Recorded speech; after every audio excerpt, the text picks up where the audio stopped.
Debating the oversight plan of the Financial Services Committee, I offered an amendment that would have the committee look at the central role that were played by government-sponsored enterprises, Freddie Mac, Fannie Mae, a government-created duopoly, one more than a monopoly, that essentially went out and used their government-granted monopoly powers to create systemic risk throughout our economy. Alan Greenspan warned against it for years.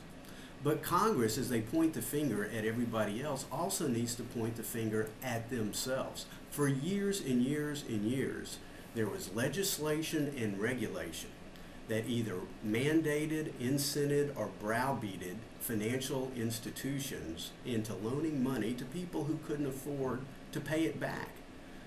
Instead of trying to raise up the borrower, they were bringing down lending standards. There's no greater example of that than Fannie Mae and Freddie Mac, which was supported by 99% of all Democrats for decades and decades. Everybody knows they had one of the largest lobbying government relations efforts in our nation's capital, and unfortunately they proved successful. Again, Chairman Greenspan of the Federal Reserve warned for years and years this could cause great systemic risk to our economy. Fannie and Freddie had the implied guarantee of the federal government, which ended up being an explicit guarantee.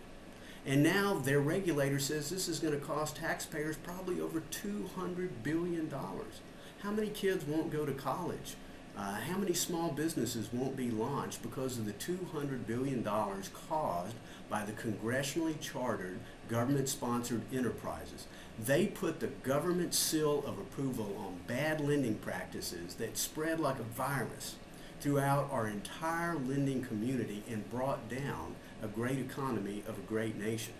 And now to believe that our Financial Services Committee will not even undertake an examination of the role they played, I frankly think is inexcusable.